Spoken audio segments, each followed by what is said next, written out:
Sehat?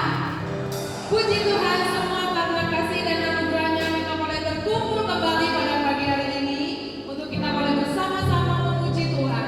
Saya mau ngajak kita bangkit berdiri. Tadi mungkin belum salam-salaman. Kita mau salam-salaman sambil kita menaikkan pujian. Pujikan keluarga Tuhan, berikan salam satu dengan yang lain. Pujikan keluarga Tuhan sambil berikan senyum, salam satu dengan yang lain. Disambut dengan ku kasihi kau dengan kasih Tuhan. Ku cinta keluarga Tuhan.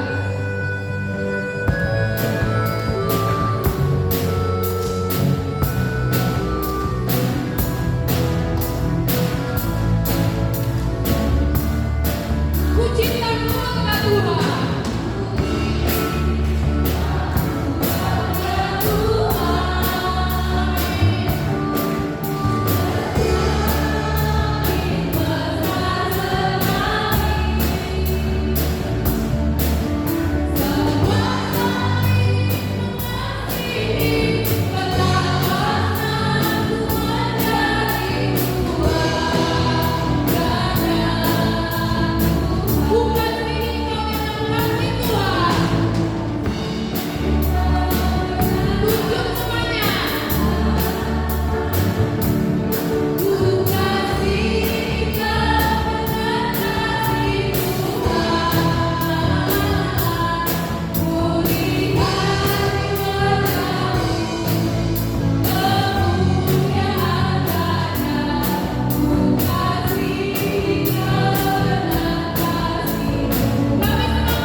Kita menghampiri tahta Tuhan yang maha kudus yang boleh melayani setiap kita pagi hari ini.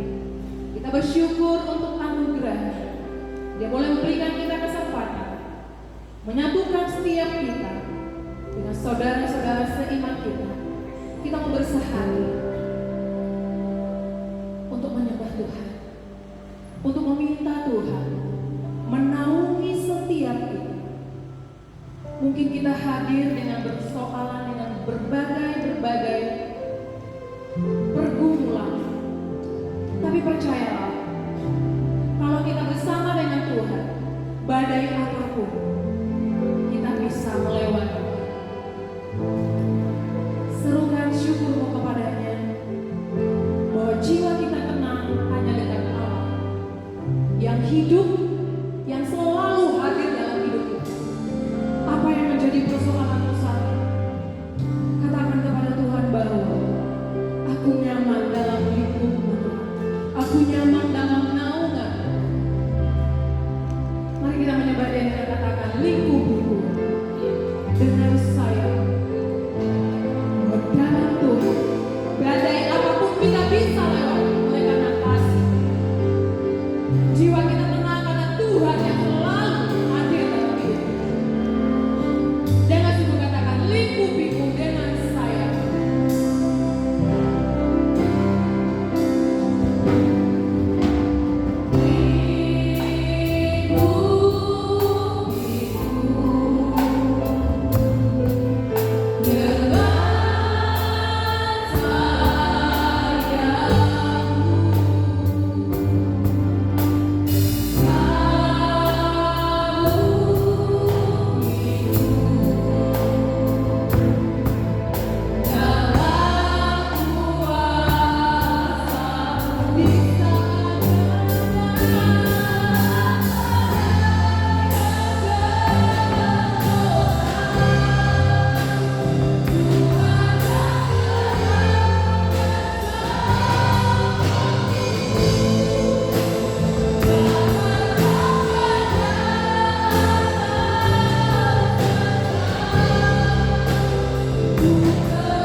yang selalu hadir dalam hidup kami. Sehingga kami kuat, kami mampu Tuhan melewati berbagai persoalan dalam hidup kami. Itu bukan karena kuat dan hebat kami, tapi semata-mata karena kasih dan anugerah Tuhan yang Kau limpahkan bagi kami, bagi keluarga kami, bagi gereja Tuhan, sehingga kami boleh ada saat ini Tuhan. Semua karena kasih dan anugerah-Mu. Bahkan kami bersyukur Tuhan diberi kesempatan buat saudara-saudari kami yang hari ini mengambil keputusan untuk mengikut Tuhan, dan di mereka boleh memilih untuk mengikuti hari ini Tuhan baptisan kudus. Biarlah iman yang mereka sudah nyatakan di kaki Tuhan oleh sungguh menjadi janji mereka untuk setia mengikut Tuhan dalam hidup mereka. Di tengah-tengah banyak persoalan pergumulan, mereka tetap setia mengikut Tuhan. Terima kasih Bapa, perjamuan baptisan kudus boleh berjalan dengan baik semua karena kasih dan anugerah Tuhan. Kami mau menyerahkan ibadah kami ke dalam tangan-Mu Tuhan. Biarlah Tuhan memimpin, memelihara hingga selesainya ibadah kami oleh sungguh berkenan di hati Tuhan. Terpujilah nama-Mu Tuhan, dalam nama Yesus kami berdoa. Kami mengucap syukur kepada Bapa di surga. Amin. Kita masih tetap berdiri, mari kita bersama-sama mengikrarkan pengakuan kita di hadapan Tuhan dengan lambat, dengan tegas, supaya kita boleh sungguh-sungguh dengan iman kita mengikrarkan pengakuan iman rasul. Aku percaya kepada Allah, Bapa yang Maha Kuasa, Paling Maha, dan kepada Yesus Kristus Anak yang tunggal Bapa, yang dikandung dari Roh Kudus, lahir dari darah Maria, yang menderita sengsara di bawah pemerintahan Pontius Pilatus, disalibkan, mati dan dikuburkan, turun ke dalam penjara. Pada hari yang ketiga bangkit pula dari antara mati, naik surga dan di sebelah kanan Allah, Bapa yang Maha Kuasa, dan dari sana yang mendatang untuk menghakimi orang yang hidup dan yang mati. Aku percaya pada Roh Kudus, gereja yang kudus dan sama, persekutuan orang kudus, pengampunan dosa, kebangkitan tubuh dan hidup yang kekal. Silakan duduk Bapak Ibu yang dikasihi Tuhan. Kita mau membaca satu ayat firman Tuhan yang boleh menjadi fondasi untuk kita ibadah pada pagi hari ini. Saya mengajak kita membaca Wahyu pasal 2 ayat 10b. Kita boleh melihat dengan slide yang sudah dipersiapkan. Mari Bapak Ibu kita baca bersama-sama firman Tuhan ini. Wahyu pasal 2 ayat 10b. 2, 3, iya. Hendaklah engkau setia sampai aku akan mengaruniakan kepadamu mahkota kehidupan. Sekali lagi saya baca untuk kita semua. Hendaklah engkau setia sampai mati, dan aku akan mengaruniakan kepadamu mahkota kehidupan. Kiranya ini boleh memberkati setiap kita, terkhusus untuk anggota baptisan kudus yang sudah mengambil keputusan hari ini untuk dibaptis. Kita mau tetap setia mengikut Tuhan, karena Ia mengaruniakan ada hadiah mahkota kehidupan diberikan bagi setiap kita yang tetap setia.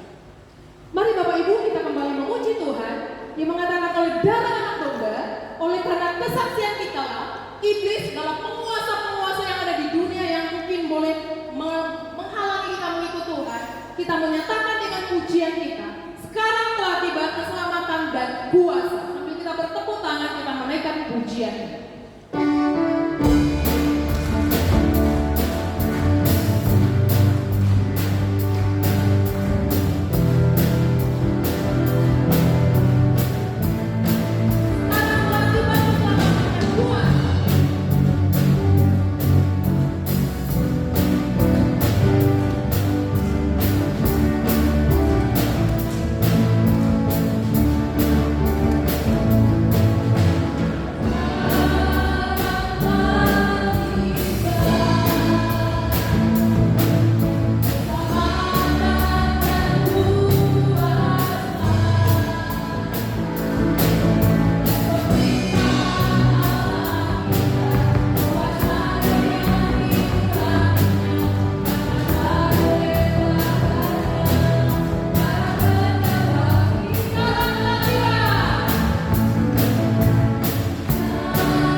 kita diselamatkan. Kita percaya bahwa tidak ada ketakutan, tidak ada kecemasan, karena kita punya Allah yang hidup. Bapak Ibu, kita akan memberikan persembahan kita. Mari kita siapkan dengan sukacita, kita berikan yang terbaik bagi Tuhan. Dari apa yang Tuhan sudah titipkan bagi kita, kita mau belajar taat untuk memberikan dengan sukacita persembahan kita pada pagi hari ini. Dengan landasan firman Tuhan, Amsal 11 ayat 24 dan 25. Ada yang menyimpan harta tetapi bertambah kaya, ada yang menghemat secara luar biasa namun selalu berkekurangan. Siapa banyak memberi berkat diberi kelimpahan, siapa memberi minum ia sendiri akan diberi minum. Mari kita aminkan firman Tuhan bahwa apa yang kita dapatkan hari ini sungguh bersumber daripada Allah kita, dan kita mau diajar untuk taat, kita memberikan dengan sukacita. Kepada petugas kami persilahkan dengan kita menangkan pujian Sungai Sukacitamu mengalir di dalamku, ya dia akan mengendahkan anggurnya, berkat-berkatnya dalam keluarga kita. Sambil kita menaikkan pujian ini, kita berikan persembahan kita.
Tiba saatnya kita akan mendengarkan kebenaran firman Tuhan yang pada pagi siang hari ini akan disampaikan oleh Pendeta Sobi. Selamat datang, Sir. Ya, ini yang kedua kali yang saya di sini ya. Puji Tuhan kita boleh bertemu kembali dengan sukacita, dan juga nanti saya boleh melayani di KU2. Kita mohon bersyukur, kita doakan supaya pelayanan KU1 dan juga KU2 boleh Tuhan berkati. Mari Bapak Ibu kita siapkan hati kita untuk kita mendengarkan kebenaran firman Tuhan yang akan disampaikan oleh hamba-Nya. Mari kita menyiapkan hati kita. Kita mau menaikkan sebuah pujian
Ya Tuhan, betul seperti pujian yang kami naikkan, cinta-Mu Tuhan itu sungguh dalam, tak terselang, melampaui hal-hal kami Tuhan.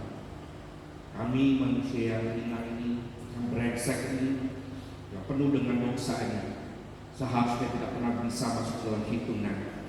Tapi Tuhan, cinta-Mu melebihi kemampuan kami untuk boleh kami pikirkan dan paham.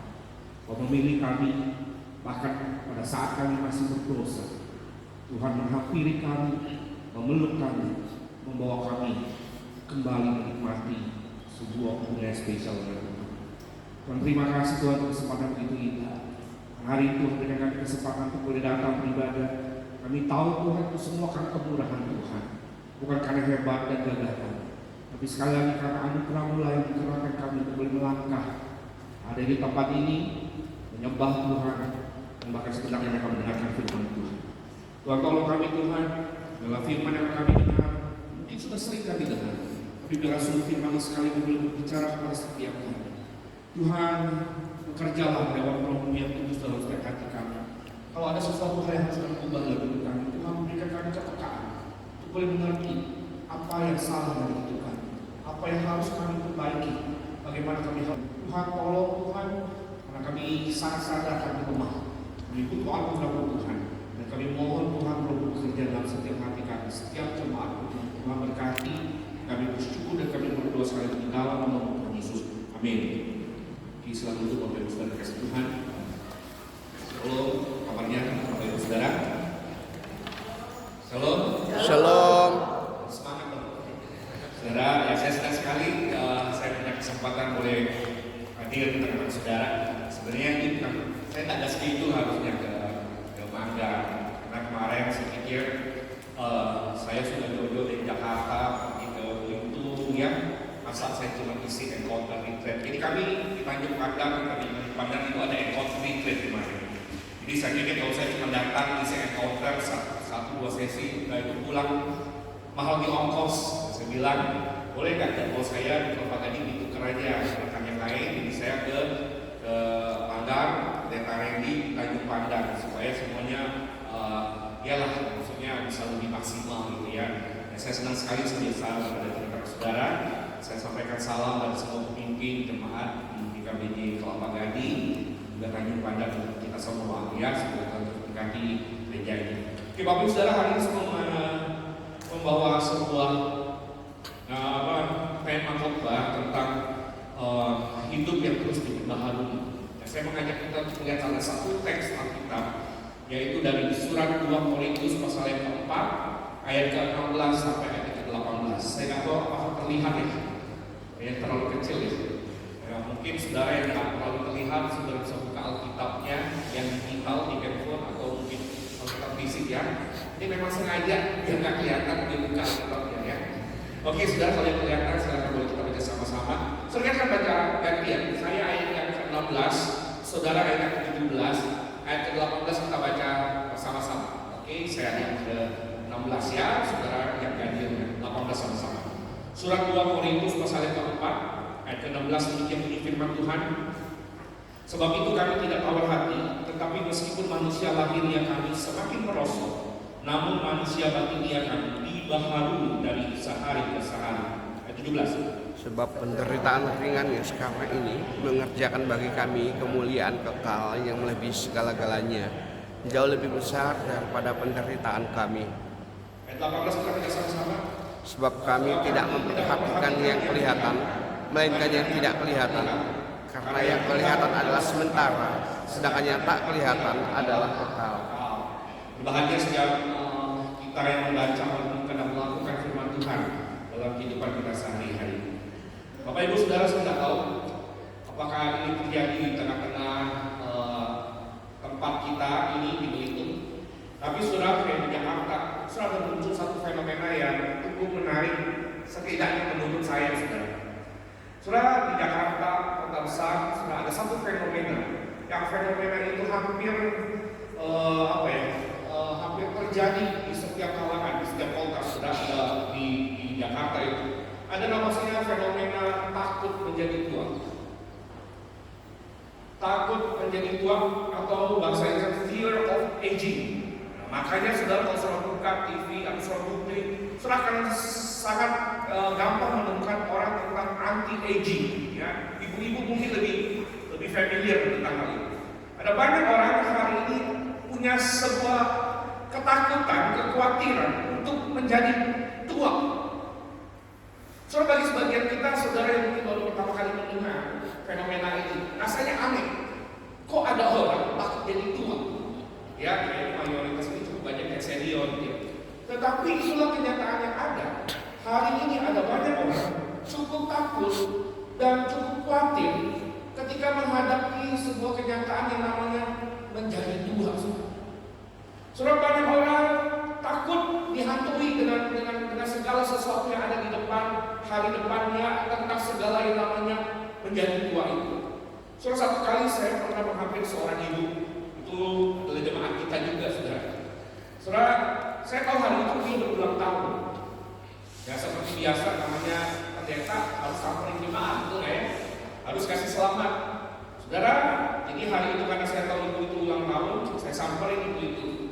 Dan saudara, kalau kita umumnya ketemu orang yang sedang ulang tahun, kita ngomong apa, saudara? Selamat ulang tahun. Kalau kita dikasih ucapan selamat ulang tahun, senang nggak? Halo? Senang. Nah, ibu ini terbalik, saudara. Ibu ini nggak senang, saudara. Saya pada waktu bilang selamat ulang tahun, saudara, saya diomelin sama ibu ini. Jangan ucap selamat ulang tahun. Kalau mau doain aja. Nah, celaka saya bilang. Manusia unik juga nih. Selama hidup saya, baru kali ini saya ketemu orang yang ulang tahun, kasih ucapan selamat ulang tahun, dia nggak suka. Dia bilang, Musa kalau mau doain langsung doain aja, nggak usah kasih ucapan selamat ulang tahun. Terus saya bisa diam. Oh, oke. Kalau gitu, sejak hari itu sudah saya pikir dalam hati saya, kalau begini bahaya. Jangan-jangan ada banyak orang yang nggak mau juga diucapkan selamat ulang tahun. Soalnya saya pikir-pikir, kenapa ada orang seperti ini? Kenapa ada orang yang nggak suka diucapkan selamat ulang tahun? So, saya pikir kemungkinan besar karena sudah ketika diucapkan selamat ulang tahun, itu artinya sebenarnya umurnya tambah atau berkurang? Berkurang sudah. Itu artinya menunjukkan bahwa dia semakin hari semakin menjadi tua, sudah. Dan ini kenyataan bahwa ada banyak orang memang gak suka dan tidak siap untuk menghadapi kenyataan menjadi tua. Bagi sebagian orang menjadi tua itu bukan satu hal yang menyenangkan. Dan saya percaya saudara, kebanyakan kita juga sebenarnya gak suka dan gak mau jadi tua. Kita mau selalu terlihat awet muda, baby face. Kita gak mau terlihat ada uban di rambut kita, betul? Makanya kalau lihat di mall ada orang yang ngecat rambut jadi hitam, rame sudah. Dan saya tidak akan deskripsikan. Yang rame biasanya siapa? Wanita. Ibu-ibu ngecat rambut, termasuk mertua saya. Ngecat rambut. Terus sudah ada banyak orang takut menjadi tua karena bagi mereka dan bagi kebanyakan kita menjadi tua itu identik dengan yang namanya apa? Keterbatasan dan kerampuhan. Sudah moyong lagi. Kalau yang moyong ada guna, nggak bisa ngapa-ngapain. Jadi dia takut untuk menjadi tua. Tapi saudara yang dikasih Tuhan, menarik sekali kalau kita baca dalam teks Alkitab tadi. Saudara, tidak demikian halnya dengan Paulus. Di dalam teks yang tadi kita baca, Paulus, seorang hamba Tuhan, saudara, dia menunjukkan sebuah respon yang berbeda dengan sebuah kenyataan yang namanya pertambahan usia atau kemerosotan itu. Sudah dalam 2 Korintus pasal yang keempat ayat ke-16 tadi, Paulus berkata apa? Sebab itu kami tidak apa? Tawar hati. Tetapi meskipun manusia lahiriah kami semakin merosot.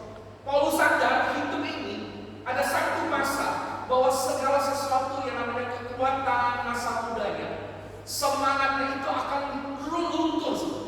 Yang namanya orang dulu kuat nanti akan menjadi tak kuat lagi. Yang dulu gagah akan ada waktunya tak menjadi gagah. Hidup kita, lahiriah kita itu nggak akan bisa tetap bertahan sampai selama-lamanya dalam keadaan yang performa kita, nggak bisa. So Paulus sadar, dan Paulus berkata, kami tidak tawar hati. Paulus tidak takut dengan apa yang akan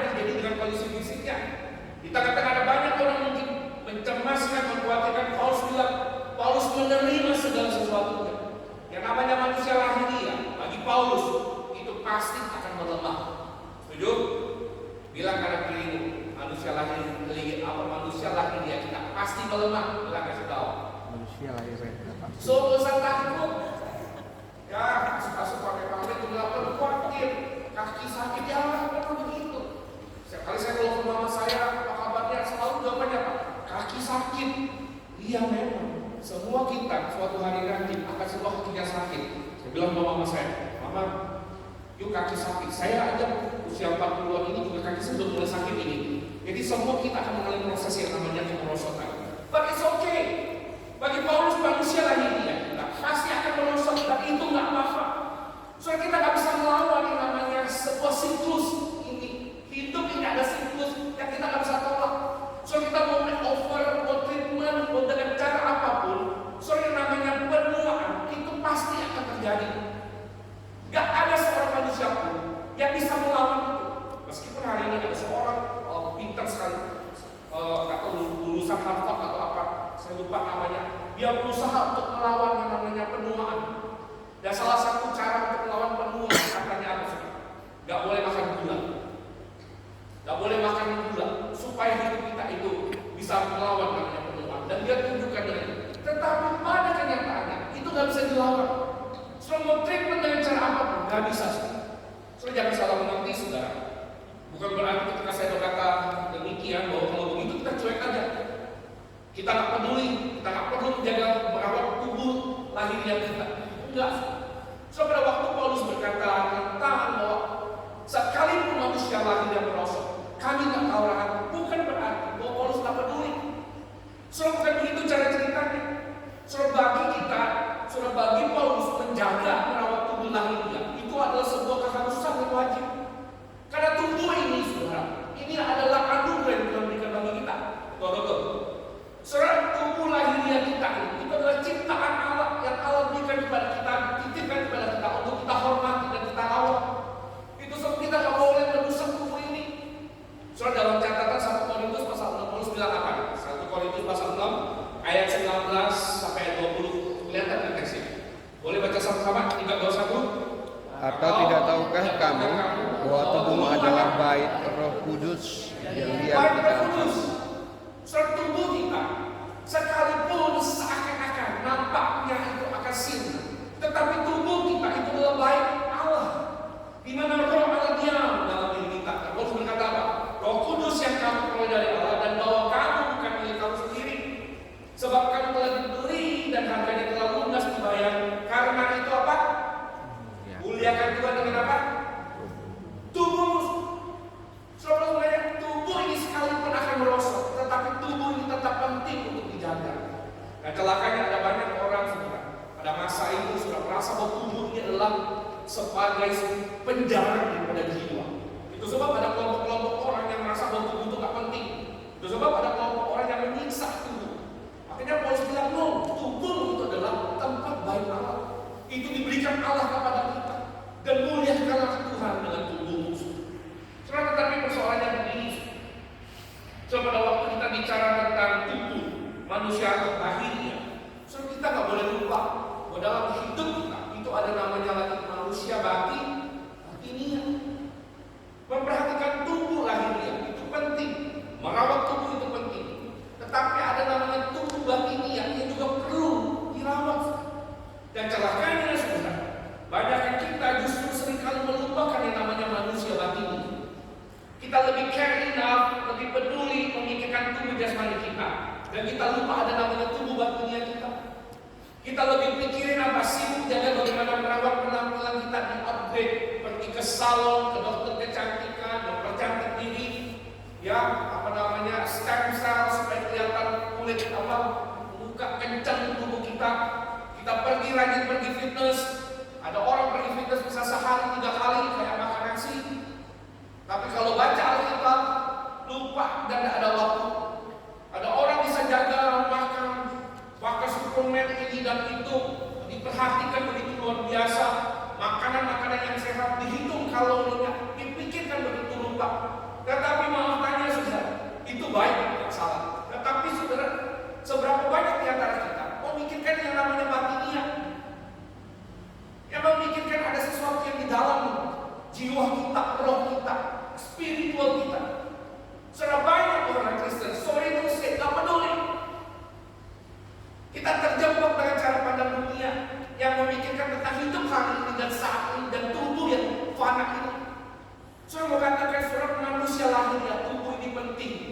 Tetapi saya mengatakan tubuh ini adalah sesuatu hal yang fana. Saudara jangan habisin waktu hanya memikirkan tubuh yang kelihatan lahirnya. Pertanyaannya bagaimana dengan tubuh yang di dalam? Bagaimana dengan jiwa roh kita, spiritual kita? Berapa banyak kita yang peduli dengan tubuh jiwa kita ini, tubuh roh kita, spiritual kita? Saudara, kita cari makan yang baik untuk tubuh ini, yang fisik ini. Tapi berapa banyak yang kita cari makanan yang baik untuk yang namanya spiritual kita, roh kita?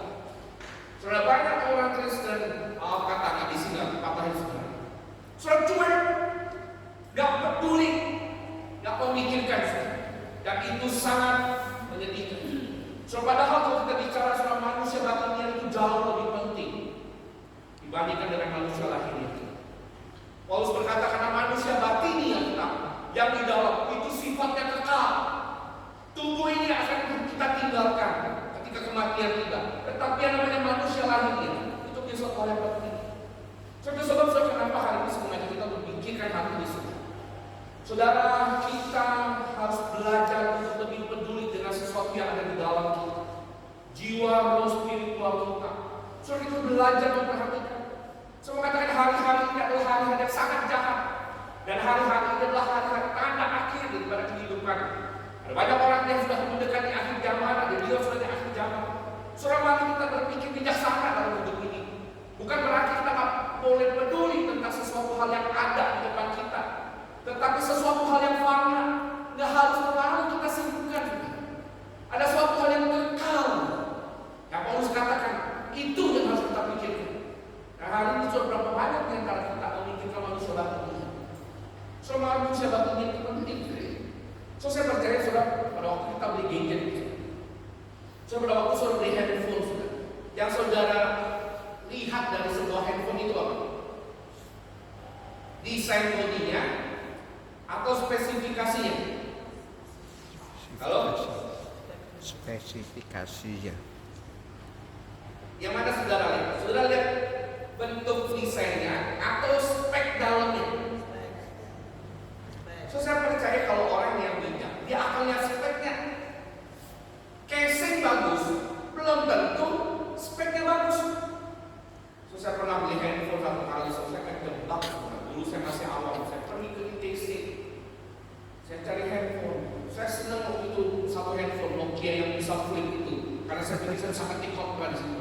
Kalau saya cari sudah, ya saya lihat ada handphone itu, wah mulus, sempurna, tidak ada lenceng sama sekali. Saya beli itu handphone, senang sekali, wah keren, handphonenya bagus, mulus, murah lagi. Tidak lama pakai, apa yang terjadi? Rusak. Pada waktu rusak, saya pikir kan masih baru. Saya pergi ke handphone itu, mereknya Nokia. Nah, apa kan direkamkan Nokia saja. So pergi Nokia. Pas bawa pasar ke senter, so dibilang apa? Ini mah handphonenya sudah direkondisi. Dalamnya bukan spare part original Nokia lagi. Sudah ganti bawah ini sudah. Saya bilang, waduh, saya beli di tempat yang ini loh, yang belum skill untuk handphonenya. Tapi Bapak sudah ditipu. Saudara, bodoh kalau kita hanya melihat sesuatu hal yang lahiriah. Dan saudara perhatikan dalam catatan Alkitab Tuhan bilang, yang Tuhan lihat itu bukanlah bentukan tampilan kita. Saudara tidak peduli kita ini kulitnya putih, mulus, nggak mulus. Tuhan tidak peduli itu. Saudara, Tuhan tidak lihat saudara cantik nggak cantik. Saudara, Tuhan tidak lihat kita tinggi atau rendah. Tidak lihat. Yang Tuhan lihat itu apa? Apa saudara? Yang Tuhan lihat itu apa? Hati kita, sesuatu yang di dalam ini. Pada waktu Tuhan pilih Saul, pilih Daud, Tuhan lihat apa? Hati. Tuhan tidak lihat apa yang tampak depan mata, tapi Tuhan lihat yang di dalamnya. Nah, seringkali kita tertipu, kita terlalu sibuk sesuatu hal yang di luar, dan kita lupa yang di dalam. So hari ini Tuhan berkata, soal kita penting memikirkan itu. So manusia lahirnya kita oke, tapi manusia batinnya kita tidak oke. Maka hidup kita akan menjadi tidak oke. Percaya. Ketika manusia lahirnya kita pikirkan baik-baik, manusia batinnya kita lupa, maka kita akan mengalami namanya kekosongan dan kehampaan. Tetapi sebaliknya, saudara, ketika manusia lahirnya kita, tubuh kita mungkin nggak oke, tetapi kita peduli dengan manusia batinnya kita.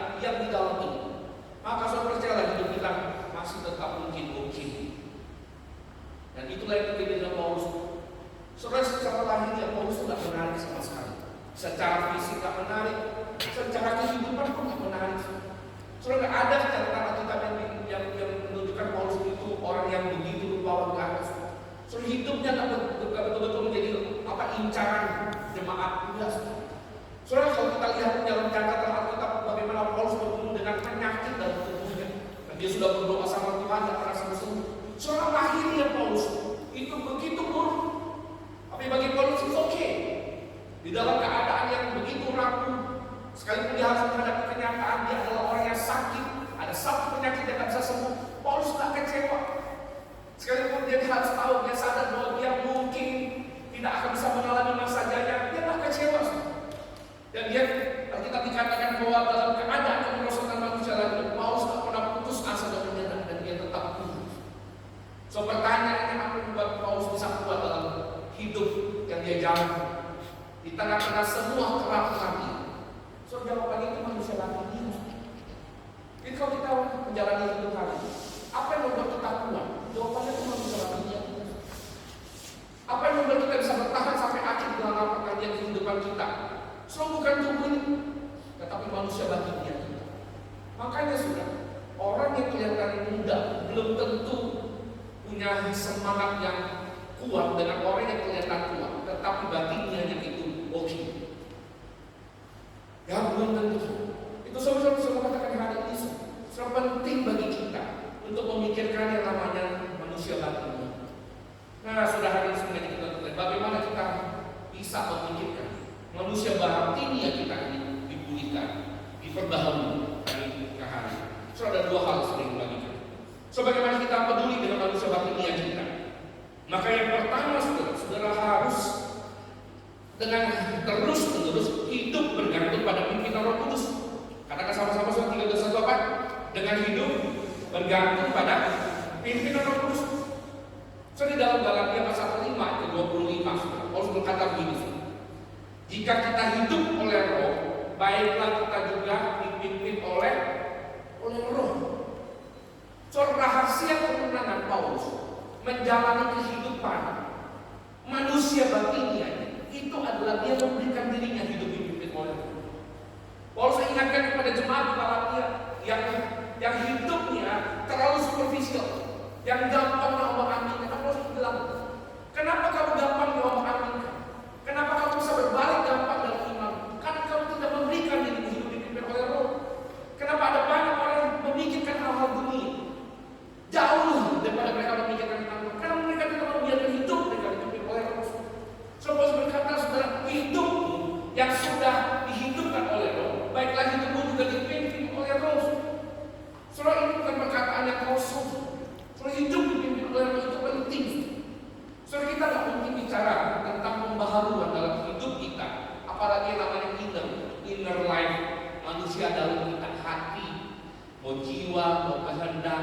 Saudara, tanpa kita bicara tentang Roh Kudus, tidak bisa.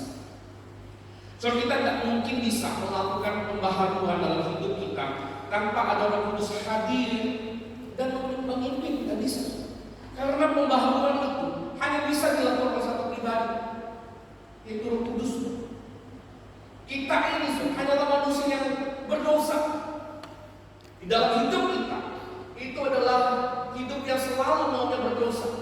So kepada jemaat Galatia harus bilang, hidup kita di dalam diri kita. Atau kalau orang Chinese bilang suka ada yin dan yang, gitu ya, yin yang. Dalam filosofi yang lain sudah berkata bahwa hidup kita di dalam diri kita seakan-akan ada dua kekuatan.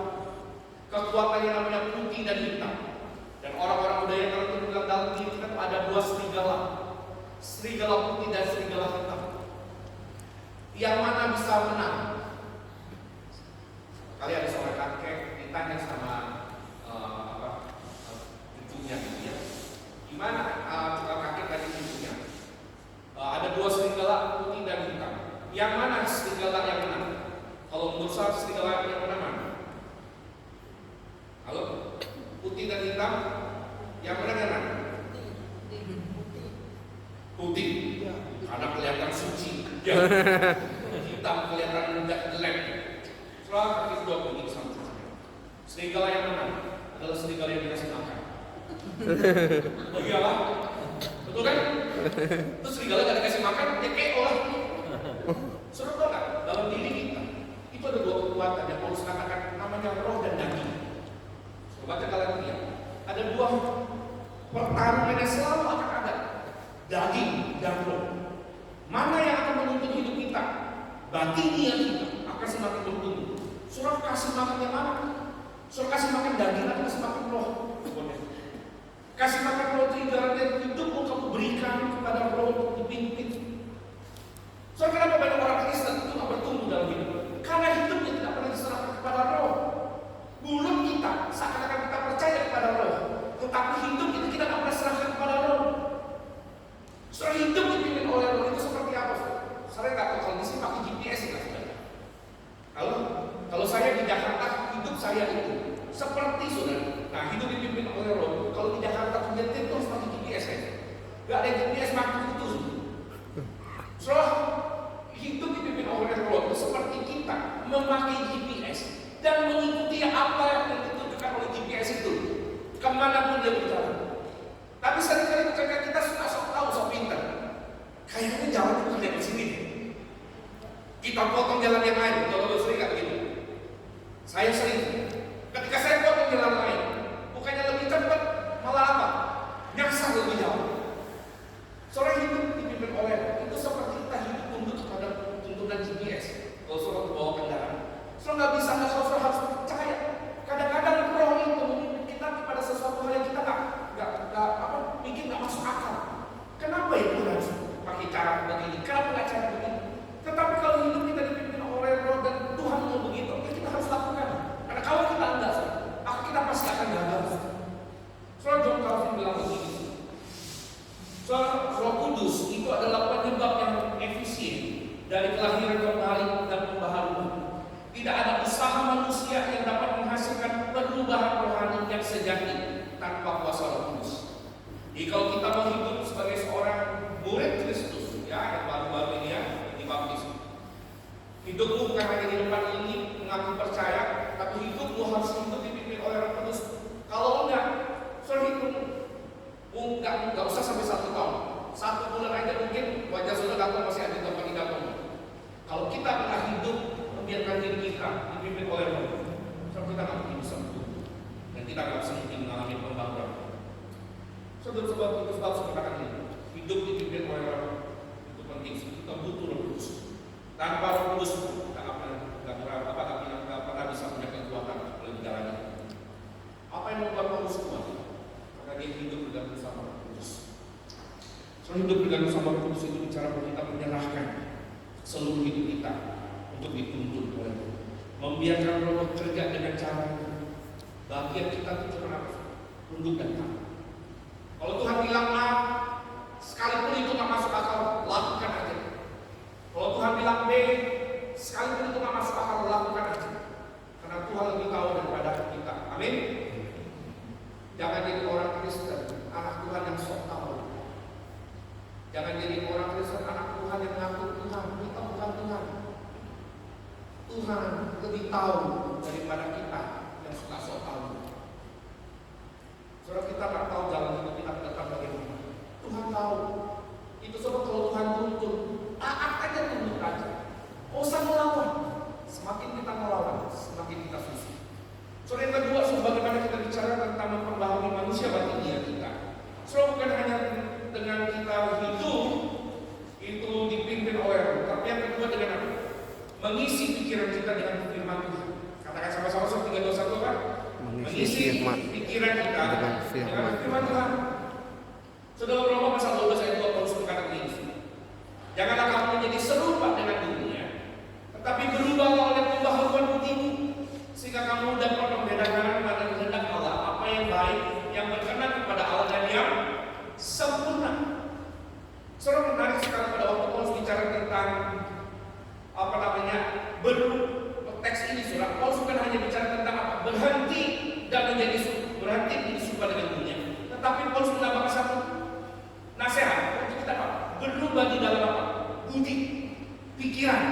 Ini penting. Saudara, pikiran itu penting. Betul. Soal pikiran ini, soal ini pusat dari manusia baginya kita. Segala sesuatu yang terjadi dengan diri kita itu ditentukan pikiran. Setuju gak sih? Soal pikiranmu waras, hidupmu waras. Pikiranmu gak waras, hidupmu kacau. Pikiranmu baik, hidupmu baik. Pikiranmu negatif dulu, hidupmu pasti negatif. Betul-betul. Itu soal pikiran, itu suatu hal yang penting. Paulus berkata, berubah pikiran itu. Pusat dari segala tindakan orang kita itu dimulai dari pikiran. Pikiran apa yang kita taruh dalam pikiran kita? Isi seperti apa yang kita taruh dalam pikiran kita? Itu penting, saudara. Kalau setiap hari kita isi pikiran kita dengan tahayul, maka hidup kita, saudara, nggak jauh beda dengan tahayul. Kalau hidup kita, pikiran kita diisi dengan gosip, hal-hal yang buruk, hal-hal yang negatif, hal-hal yang sampah, maka hidup kita pasti nggak jauh beda dengan itu semua.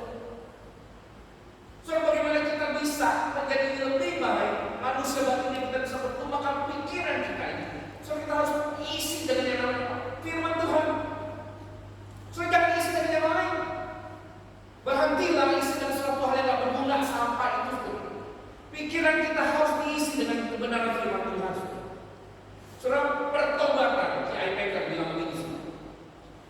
J.I. Packer adalah seorang teolog reform yang sangat berpengaruh di abad 20. Dia berkata begini, soal pertobatan yang tidak dapat memperbarui pikiran hanyalah reformasi moral, bukan transformasi ini. Jadi kita bertobat, kita harus mulai dengan memperbaharui pikiran kita. Nah, caranya adalah bagaimana? Isi dengan firman Tuhan. Gak ada yang lain.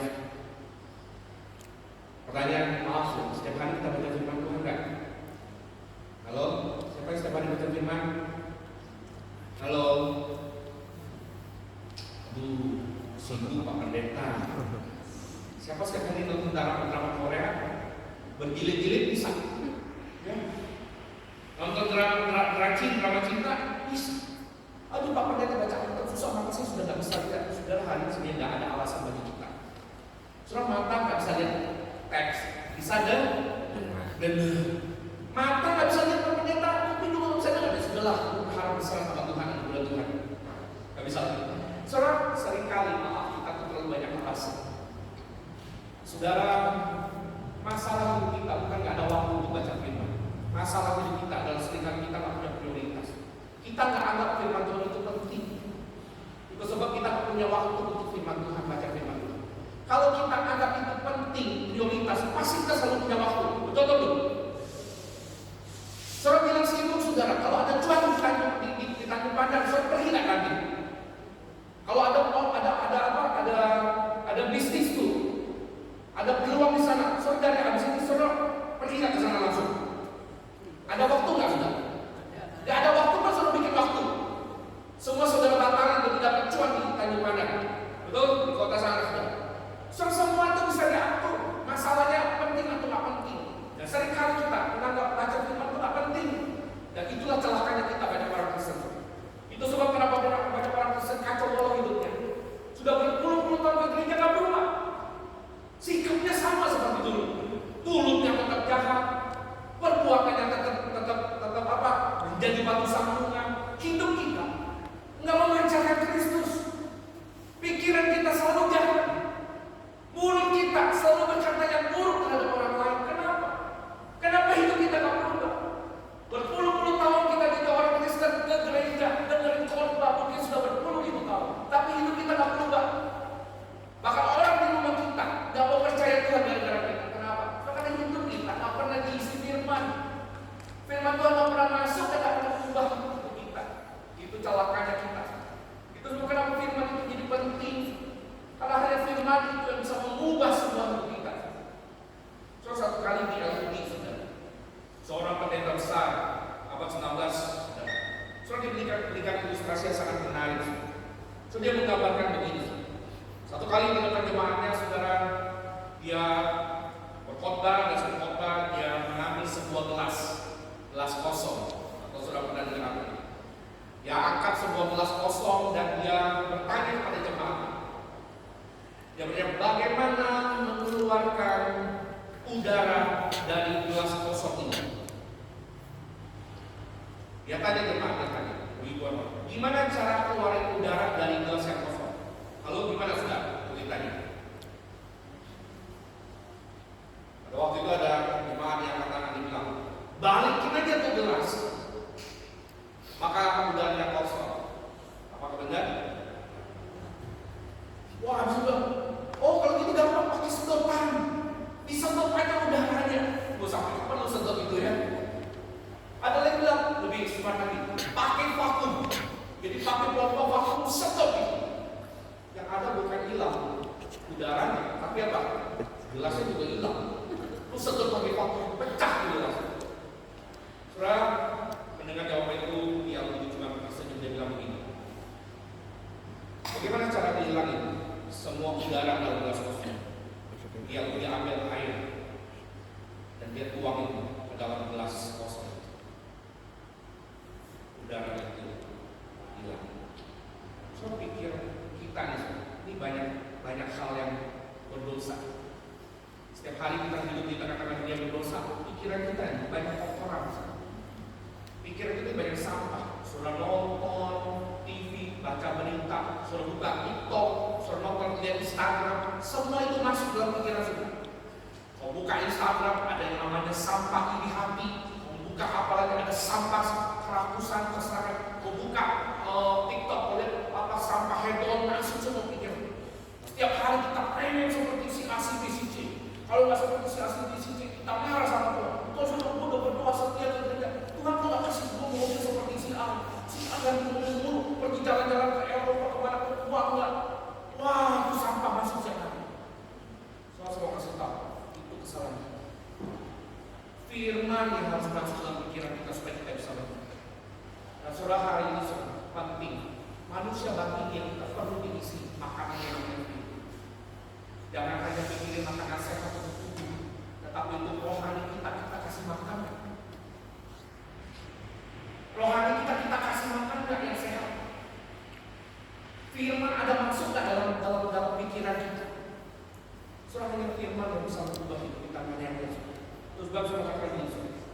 Surah it's okay kalau manusia lahir yang kita perosak. Semua kita akan menjadi tua pada akhirnya. Tetapi kita tidak boleh membiarkan manusia batin yang kita merosak.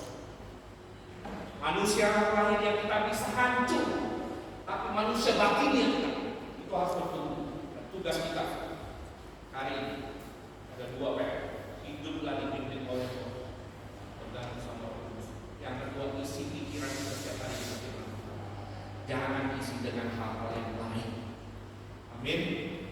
Mari kita berdoa.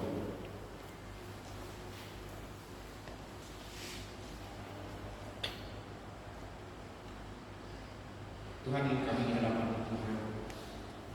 Ampuni kami kalau selama ini kami hanya sibuk mengurusi segala sesuatu yang sifatnya lahir. Kami hanya sibuk memikirkan penampilan kami, performa kami. Kami sibuk memake up semua citra diri kami. Kami sibuk untuk kelihatan oke di luar. Kami lupa untuk melihat sesuatu hal yang lebih dalam, yaitu batinnya. Tuhan, ampuni kami kalau selama ini kami abai memikirkan tentang segala sesuatu yang ada di dalam hati kami, jiwa kami, spiritual, kualitas kami. Ampuni kami hanya sibuk memikirkan memberi makan manusia lahir yang hanya kami lupa memberi makan manusia batin itu. Dan Tuhan, firman hari ini boleh menyadarkan kami supaya kami tidak menjadi orang-orang Kristen yang hanya sibuk dengan penampilan yang ada di luar. Tapi kami mulai memikirkan hari ini tengah-tengah zaman yang semakin hari semakin tidak kamu di zaman semakin hari kami tak bisa lagi lihat mana yang benar dan salah. Tuhan, tolong kami supaya kami bisa punya kekuatan untuk menjalani hidup ini dengan tetap bergantung kepada Roh Kudus, dengan tetap hidup diisi oleh firman. Tuhan, berkati jemaat di tempat itu. Tuhan, pegang tangan mereka, tuntun langkah hidup mereka. Biarlah Roh Kudus ada berbicara kepada mereka lewat firman-firman yang mereka dengar. Lewat firman itu boleh mengisi pikiran mereka dan mengubah segala sesuatu di dalam segala perilaku mereka, Tuhan. Berkati jemaat di Manggar ini, Tuhan. Dan sungguh jemaat ini bukan hanya bertumbuh secara lahir, tetapi batinnya mereka boleh susun di jemaat yang bisa diberkat bagi banyak orang. Menjadi surat Kristus yang terbuka, mereka boleh memancarkan kasih Tuhan Setiap yang mereka lakukan, pikiran mereka, sungguh-sungguh pikiran-pikiran yang boleh memberkati banyak orang. Terima kasih Tuhan, mau berdoa sekali lagi menyerahkan jemaat ini, biar sungguh Tuhan yang senantiasa memelihara hidup mereka. Di dalam nama Tuhan Yesus, kami berdoa dan bersyukur. Amin.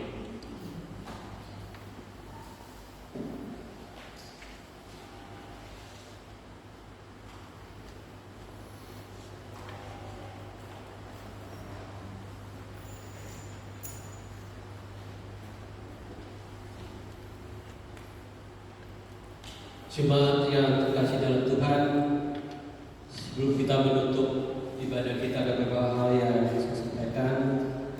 Pertama-tama, atas nama seluruh majelis hamba Tuhan dan jemaat GKBJ Manggar, berterima kasih pada Bu Sophie yang telah melayani di Baptisan Kudus dan kebaktian nomor 1. Kiranya Tuhan berkati pelayanan Musa, di mana Tuhan menempatkan melayani Musa di Kelapa Gading. Bapak Ibu saudara sekalian, kami mengundang jemaat untuk hadir pada kebaktian doa hari Kamis tanggal 21 Mei jam 7 malam. Dan firman Tuhan dilayani oleh Guru Injil Guru Barmi. Kemudian pada hari Jumat, kebaktian usia indah dimulai jam 5 sore dan yang melayani firman Tuhan adalah Guru Injil Cilita. Dan untuk kebaktian umum 1 pada Minggu tanggal 24 Mei, firman Tuhan dilayani oleh Guru Injil Paulus dengan tema penghibur dan penolong tubuh. Ini dalam rangka hari raya Pentakosta yang merupakan satu kalender gereja yang kita lakukan di Minggu 24 Mei. Bapak Ibu saudara sekalian, selanjutnya kita akan menyerahkan akta baptisan dan Alkitab kepada saudara yang telah dibaptis. Saya persilahkan saudara yang sudah dibaptis boleh maju ke depan, boleh maju semuanya. Dan dengan kasih minta majelis Ibu Yolan yang menyerahkan kepada masing-masing baptisan yang telah dilakukan pada hari ini.